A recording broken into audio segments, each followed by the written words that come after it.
Redhead Pro Team member Bob Foulkrod is one of today's most successful and recognizable figures in the world of hunting. His woodsmanship and prowess with gun and bow has carried him far beyond the boundaries of his native Pennsylvania. Becoming a professional hunter was not Bob's first ambition, though. Like many youngsters of that era, heroes such as Roy Rogers and Hopalong Cassidy convinced Bob that cowboying was the way to go. I had a pair of 6-shooters on and cowboy hat, and just something about that fascination of having that gun and watching those TV shows of Roy Rogers and my father, you know, going out hunting and running foxes, and that were my first memories. As with many avid sportsmen, Bob credits his parents and grandparents for introducing him to the outdoors. It just seemed like my dad was always my hero. I couldn't wait to get big enough to be able to go out hunting foxes, and I couldn't wait to get big enough to go trapping. I couldn't wait big enough to be with him. My grandfather was retired, so we fished every day. Sometimes we fished for trout, and sometimes we fished for bullheads, and whatever happened to be in the season that was biting at that time, that's what we did. And we fished. I mean, we just didn't go for an hour or two. We got up in the morning, he ate breakfast, and we came back and we sat down and had supper, and I mean, he fished. Interestingly, it was Bob's ever-practical mother that witnessed Bob taking his first white-tailed deer. I remember she was, she was excited.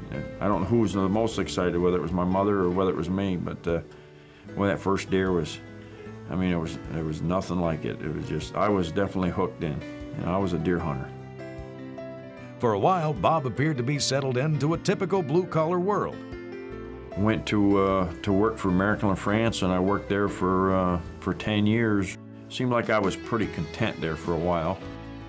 However, a nagging inner restlessness finally made him realize that he could never find genuine contentment until he answered the call of the wild. Because there was just something eating away at me. I didn't know what it was, but it just seemed like I was never satisfied with life. Started a little deer camp in Pennsylvania, which led me to a bear camp, which led me to a caribou camp, which brought me into TV shows. Presents Outdoor World. Pro Team leader Jerry Martin describes the legend and the man who has become such a close friend. Bob is just, he absolutely loves the sport, and he's grown up in it, you know, from trapping and when he was a kid, and started into the boat hunting and shooting competition and so forth. But Bob is an awesome hunter, and especially in the North Country. He knows the North Country so good, and caribou and bear hunting, you know.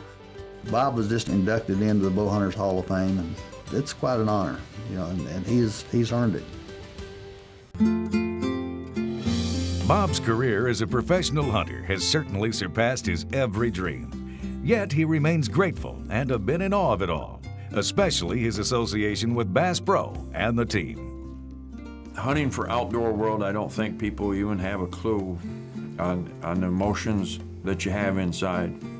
What a prestigious position to be in. To me, Bass Pro is a leader in the industry. They got one of the best TV shows out there, and I still almost have to pinch myself every time I see myself being a part of that.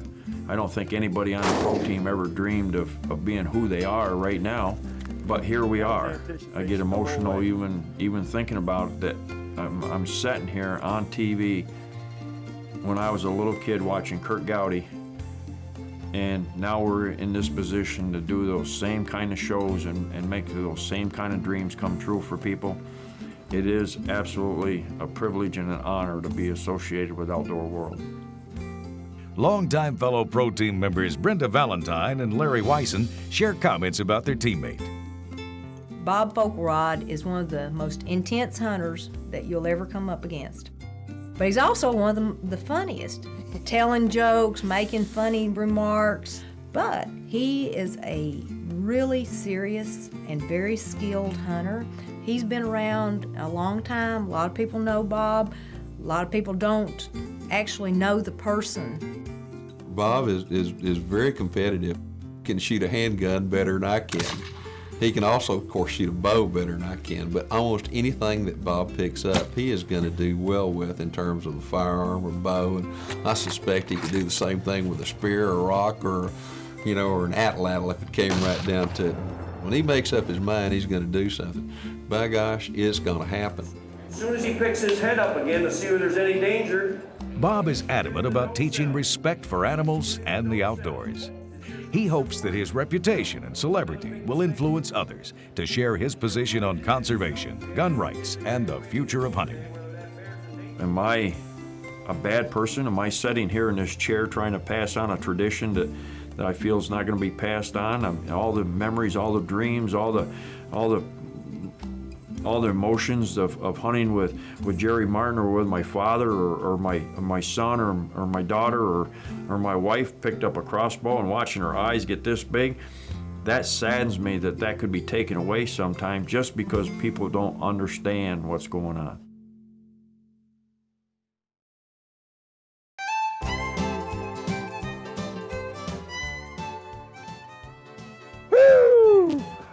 Let me tell you about this suppressant. I want to tell you. There's no denying that Bob is a world-class hunter, but few may realize that he's also a top-rate prankster.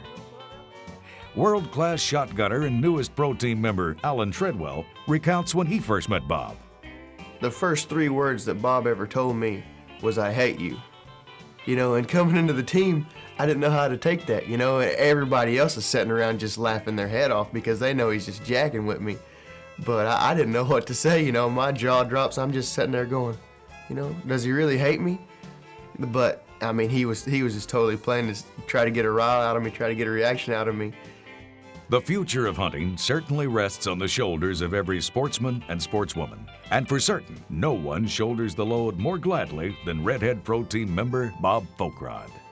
What can make a hunter get a deer caught up in a hay binder and call the vet and try to save his life, and 6 months later try to take another deer's life? It's called respect. A set of rules. I sit down and play a game of checkers with you. That's part of my nature, is to try to win. It's my nature is when I go out into the field, called hunting season, is to try to take that animal. I plant food plots because I simply like to watch nature. I like to sit there and look out that window and see those turkeys come in the field. I like to see them strut. I like to see them display. I like to see the deer running around. I like to see the little ones born. But when that magic time that the hunters called hunting season, I'm going out there to try to take that deer too. But I'm also going to do everything I can to protect that deer or protect somebody from taking more than their share. I cannot understand someone coming up to me and saying, I'm against hunting, when it is a success story today. I can understand somebody coming up and saying, I wouldn't want to take an animal's life, you know, but if it's in your blood, you can't get it out. It's something you have to do.